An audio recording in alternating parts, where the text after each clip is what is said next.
Welcome everyone to a brand new episode of Predictions with PCJ. I am your host, the Pop Culture Junkie. Thank you so much for checking out the latest video. Well, today we are talking about the predictions for this weekend's WWE Elimination Chamber. That's right, it's been a week since the last pay-per-view. We got a lot of pay-per-views happening back-to-back around this time, so be ready for more. So, Elimination Chamber is coming up. And, of course, everyone knows my feelings on this. I don't believe we need to have a pay-per-view called the name of a match, okay? I'm tired of the TLC, Elimination Chamber, Hell in a Cell. Just have these matches mean something. Don't just have these matches because that pay-per-view is coming up. Change the name. Make it something else.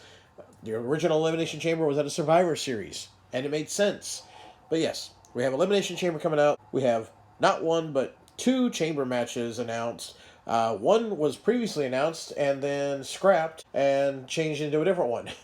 And we'll get to that in a minute. But we're going to go into the predictions. We're going to talk about some news and rumors. And then we're going to hit up the fan questions. And remember, I will be live tweeting during Elimination Chamber on Sunday. You can follow me on Twitter, PopCultureJunk2. I'll be live tweeting during the show.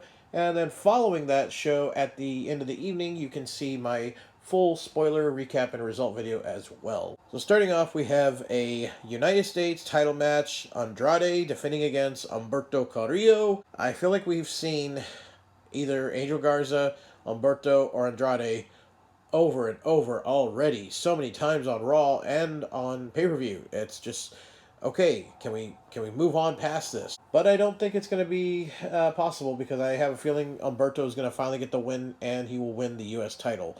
That's my prediction there. We then have a no DQ match, Aleister Black versus AJ Styles. Well, they already buried Aleister somewhat on Raw this past week when he had to face all three members of the OC, and he had his first singles pin loss. Yes, Aleister Black was undefeated in singles matches, and now no longer. But we got a no DQ match against AJ Styles. I've got a feeling we're going to see an appearance from The Undertaker, and that's why it's a no DQ match. We're going to definitely see the OC try to interfere in some ways, but I'm sure we'll have The Undertaker show up and probably cost AJ the match and get Aleister the win. Why not have Aleister and Undertaker team up against the OC in a 2-on-3 handicap match at Mania? That makes a lot more sense to me than AJ versus Undertaker one-on-one. Even though AJ can make anybody look amazing, I think that'd be better. Aleister gets a good spot being teamed up with The Undertaker, and the OC all get to be part of something rather than just standing ringside while AJ fights the Taker. But who knows? Did I just say the Taker? Oh man, having a child is taking all the rest out of me. I'm brain dead. All right, next up we have the Raw Tag Team titles. New champions, the Street Profits, against the former champions Seth Rollins and Murphy. What happened to no guaranteed rematches for titles? This one is up in the air, but I feel like the Street Profits are going to get the win. I think they've got other plans for Rollins heading into Mania against Kevin Owens, so I'm not going to pick them. I'm going to say the Street Profits will retain, and good chance we're going to see Kevin Owens come out and help out in some way. Then we have our first of two Elimination Chamber matches. We have the SmackDown Tag Team titles being defended by Miz and Morrison against the Usos, Heavy Machinery, Lucha House Party, and Ziggler and Robert Roode. Now, originally there was a singles men's chamber match in which the winner was going to be given the opportunity to challenge either The Fiend or Goldberg, whoever was the Universal Champ. But they scrapped that. And we know Roman Reigns was in that match. I covered this on my predictions for Super Showdown and the recap results episode as well, because we had we had Goldberg win the title from The Fiend at Super Showdown, which was ridiculous. But we all knew, okay, Roman's winning the chamber match, and he'll challenge Goldberg. But instead, on SmackDown, following Super Showdown, they just had Roman Reigns come out and say, "I'm next." Okay, is that all it takes? Could Hornswoggle have shown up and just been like, "I'm next," and he challenges Goldberg? I mean, it seems like that's all it takes. You don't have to actually win any kind of qualifying matches or become the contender for the title. No, you just, I'm going to be the next guy. So this is a replacement for that singles match, which I would have been like, you know what, let's have it for the IC title or something else. Maybe even the 24/7 belt if you want to really push that title. But just, okay, this got thrown together at the last minute to me, And why do you have Miz and Morrison defending their newly won tag titles in such a high priority or high stakes match as a elimination chamber? It doesn't make sense. And anybody could win this right now, honestly, too, because on SmackDown last week, following Super Showdown, Miz and Morrison lost clean to the Usos. So they won the tag belts, and the next night they lose clean in a non-title match. Okay, so really could just roll the dice here, and it could be anybody. I think it should be Heavy Machinery to get the win if we're going to have Miz and Morrison drop the belts pretty soon.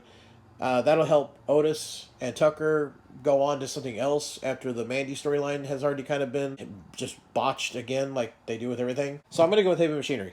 All right, next up we have a 3-on-1 handicap match for the WWE Intercontinental title. Braun Strowman, the new IC champ, he is going to defend the title against Nakamura, Cesaro, and Sami Zayn. And so far they have not said what the stipulation actually is. Like, okay, it's 3-on-1, but is it only Shinsuke who actually gets the belt if the team wins? Or whoever pins or, makes Braun tap out is the winner and the new champ? They have not specified that, so who knows? But I would like to see it that way because that makes it more interesting. You could have any one of those three win the belt that way. That'd be great. But it's not going to be that kind of outcome, is it? No. We're going to see Strowman destroy all three of these way, way over-talented wrestlers that should be in something much better than this, but it is what it is. Strowman will get the win here. And lastly, our final Elimination Chamber match, which is going to be a number one contender spot for the Raw Women's title at WrestleMania against Becky Lynch. Probably going to see Becky on commentary or ringside somewhere. The competitors are Natalya, Liv Morgan, Shayna Baszler, the Vampire, Asuka, Ruby Riott, and Sarah Logan. So we got the Riott Squad along with Natalya and Shayna Baszler and Asuka. I mean, everything leans towards Baszler getting the win here. If they really want to surprise us, have Asuka win. If they, have either Ruby Riott or Liv Morgan, but it's all leaning towards Baszler getting the win here. They had her come in, bite Becky on the back of her neck, and bleed orange blood. And then she's been doing nothing but promos back and forth with Becky, so it's obviously going to be Baszler. But this is, again, just like the men's singles Elimination Chamber match that was originally planned.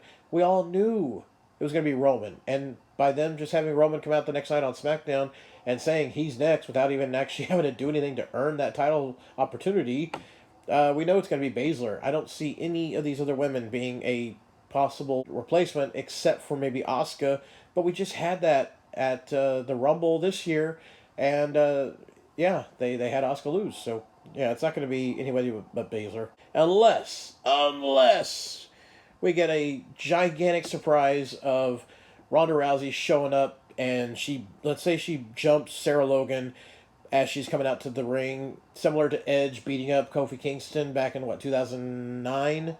And let's say Ronda shows up, beats up Logan, gets in there, takes her spot in one of the pods, and then wins the match, and we get Becky versus Ronda at WrestleMania like we should have had last year. That would be amazing.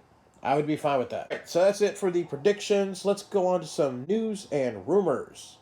Stone Cold Steve Austin has posted on Twitter that he will be appearing on the March 16th episode of Monday Night Raw. This will be, of course, 316 Day.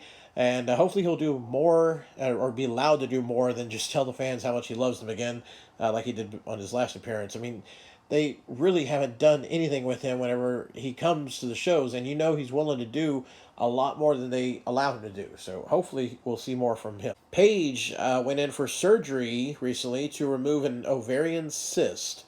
Following the surgery, she posted on Twitter that she is doing fine and is in no pain. So good for her. On Twitter, it was announced that the 2020 Hall of Fame inductees, the Bella Twins, Nikki and Brie, were scheduled to be a part of the WWE Access in Tampa as part of the WrestleMania weekend. However, their appearance has now been canceled, and another superstar to be named later will take their spot. There is no official word yet why they were dropped from Access, but many rumors are saying due to both the Bellas being pregnant at this time, they may have concerns following the more recent news of more cases of the coronavirus that have popped up in the Tampa area, Ringside News has said that WWE released a statement saying the health and safety of their fans is a priority. However, so far they are still following through with all WrestleMania weekend plans. So keep that in mind if you happen to be going to Tampa and to WrestleMania. Just be safe and wash your hands. All right, let's go on to some fan questions. Remember, you can send me questions and topics and anything else you want me to talk about or discuss or give you my feedback and opinion on Twitter, Facebook, Instagram. You can follow me on all my links. They're on the screen as you're watching this, and you can get a shout out on a future video. Starting off, we got Kitten Hunter asking favorite wrestlers' entrance. One of my favorite ones all time is still Gangrel with the Brood, the fire coming up out of the stage. The music was awesome. I love that. I wish there would be more people doing some kind of cool entrance like that. Kane had the fire when he would come out. That was always fun, especially when you're at a live show. But Gangrel and the Brood always. Francis asks, what are your thoughts on Jake Roberts appearing on AEW Dynamite? Yeah, Jake the Snake Roberts returned to television this past week on AEW Dynamite, if you haven't been watching. He cut a really good promo against Cody Rhodes, and I like it. I think Jake is one of the greatest of all times. I'm glad he's still with us after everything he's been through and put himself through. I'm intrigued, and I can't wait to see more.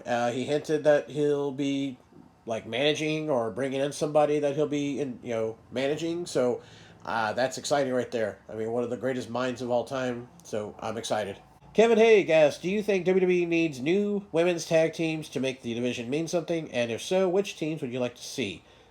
Well, they need to defend the belts against people. And when's the last time Kyrie and Asuka defended those belts? Wasn't it at like TLC in December? It's like 3 months ago. What happened to the 30-day clause? You got to defend the belt every 30 days? And they don't have any tag teams. The Iconics are gone. Sasha and Bailey are just best friends again, and Bailey's got the women's SmackDown title. So who do you have against the champs? You have nobody. And I think right now, even though they just did a stupid gimmick again on Raw with Orton dropping Beth Phoenix with an RKO, it seemed like Natalya was starting to kind of have some kind of rivalry with the Kabuki Warriors, which obviously would lead to her needing to bring in somebody to team with, and it would be Beth Phoenix, her bestie. So, they just need to get some women and pair them up. And there's plenty of women in NXT, but at the same time, you need to have more than just one team at a time that wants those tag belts. And that's all they've done. They had Sasha and Bailey come in and say, oh, we want to be the first ever, even though that's a lie. There was women's tag team champions in WWF 30 years ago. Jumping Bomb Angels, one of my favorite tag teams of all time. You need more than just one tag team. You need at least 4 or 5, and it could be somebody that's got the main title as well, because there's been singles champions that have held the tag belts at the same time. Stone Cold did it, Triple H, Bob Backlund, etc. So Mandy and Sonya, they should have already had a shot at those titles a few times to actually carry them, not just try for them. I thought Charlotte and Lacey Evans would have made a decent tag team, and I thought they were actually going to do a run for the titles, but that never happened either. So the man called Stan asked, Push Fire Barry, Austin versus Rock at WrestleMania 17, HBK versus Bret Hart at WrestleMania 12, or Hogan versus Warrior WrestleMania 6. I will say I'm going to push HBK versus Bret Hart. I will bury Austin versus Rock and fire Hogan versus Warrior. Some people won't agree with that, but that's just off the top of my head. And lastly, Rage in the Cage asks, how would you book Mandy and Otis's storyline? Well, I would have had Otis and Mandy actually have the Valentine's date, and then maybe even lead up to something where it's almost going to actually become a boyfriend-girlfriend situation. Have Mandy, be the valet a little bit for Otis during their tag title matches, or have Otis show up again while Mandy and Sonya are going for the tag belts or something like that, and have a little bit of a story for a few weeks or so. But the way they did it, where they just had Ziggler show up and Mandy's just like, oh, okay, you're here. Okay, we'll have dinner. But then no one explains to Otis, hey, dude, he just showed up. She didn't invite him. It's just, it's so stupid. And now I don't know what's going to happen. It seems like they're teasing Otis to go heel now, but you feel sorry for him. And then are you supposed to still like Mandy as a person because She was flirting with Otis. Now she's like, okay, I'll just I'll take Ziggler. I don't know. Doesn't make sense to me. I think they've really screwed up another storyline like they do a lot. So yeah, I would have made this out a lot longer before they do anything with involving another person coming into play. But all right, guys and gals, thank you so much for your questions. I appreciate it. Remember, I will be live tweeting during the show. Pop Culture Junk 2. Follow me on Twitter, and I'll let you know my thoughts and opinions as we're watching all the crazy silliness and fun action that is the WWE Elimination Chamber. All right, guys and gals, I'm going to wrap this up. Talk to y'all later. This is PCJ, the Pop Culture Junkie, signing out.